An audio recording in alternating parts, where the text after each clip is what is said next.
5 number সমস্যার সমাধান। দেখেন, বলতেছে একটি সমবাহু ত্রিভুজের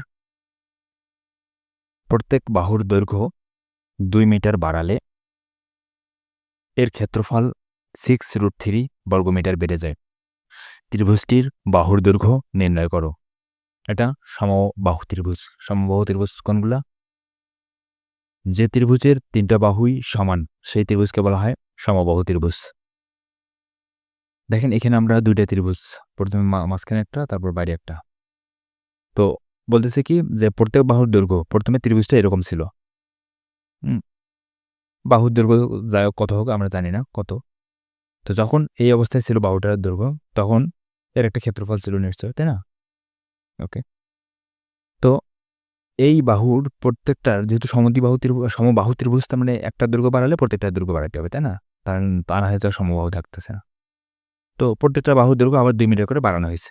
ধরেন 2 মিটার করে বাড়ানোর পরে এই বাইরের ত্রিভুজটা হইল। এখন কি বলতেছে যে এর ক্ষেত্রফল 6√3 বর্গমিটার বেড়ে যায়। মানে আগে এটার বর্গমিটার ক্ষেত্রফল যা ছিল আগেরটার থেকে আরো 6√3 এত বর্গমিটার বেড়ে গেল এই বাইরের বাহুটার ত্রিভুজটার ক্ষেত্রফল। এখন ত্রিভুজটির বাহুর দৈর্ঘ্য নির্ণয় করো। অর্থাৎ প্রথমে ত্রিভুজের বাহুর দৈর্ঘ্যগুলো কত ছিল এটা আমাদেরকে বের করতে হবে হিসাব করে। চলেন দেখি আমরা শুরুতেই লিখে নিলাম। মনে করি সমবাহু ত্রিভুজটির প্রত্যেক বাহুর দৈর্ঘ্য a মিটার। প্রত্যেক বাহুর দৈর্ঘ্য আমরা a মিটার ধরে নিলাম, যেহেতু সমবাহু ত্রিভুজ একটা তাহলে সবগুলো ধরা হবে। সমবাহু ত্রিভুজের ক্ষেত্রফল যদি একটা বাহুর দৈর্ঘ্য যদি a হয়, তাহলে সমবাহু ত্রিভুজের ক্ষেত্রফল নির্ণয়ের সূত্র হচ্ছে √3/4 a স্কয়ার বর্গমিটার। ঠিক আছে? এটা হচ্ছে সমবাহু ত্রিভুজের ক্ষেত্রফল নির্ণয়ের সূত্র, অবশ্যই মুখস্থ রাখবেন। এখন আবার যে বাহুর দৈর্ঘ্য 2 মিটার বাড়ালে নতুন বাহুর দৈর্ঘ্য a + 2 মিটার। আমরা যেহেতু প্রথমে দৈর্ঘ্য a ধরলাম, এখন যেহেতু বলছে যে প্রত্যেক বাহুর দৈর্ঘ্য 2 মিটার করে বাড়ানো হয়েছে, তাহলে এখন নতুন 2 মিটার বাড়ানো হলে তাহলে নতুন দৈর্ঘ্য হচ্ছে a + 2। আগে a ধরলাম, তাহলে এবার a + 2। তাহলে a + 2 যদি হয় নতুন বাহুর দৈর্ঘ্য, তাহলে নতুন ক্ষেত্রফল কত?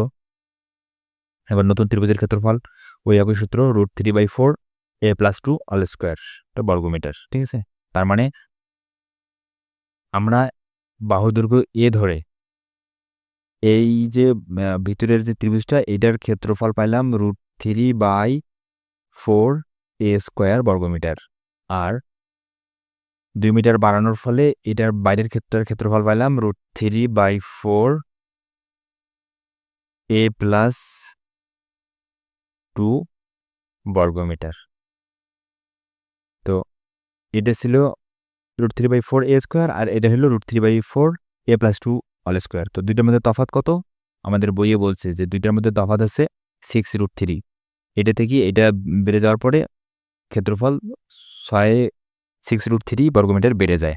তার মানে আমরা যদি এই যে বাইরের আমরা যে বাহুর দৈর্ঘ্য a ধরে যে ক্ষেত্রফল দুটো পাইলাম, বাইরেরটার ক্ষেত্রফল এটা আর ভিতরেরটার ক্ষেত্রফল এটা।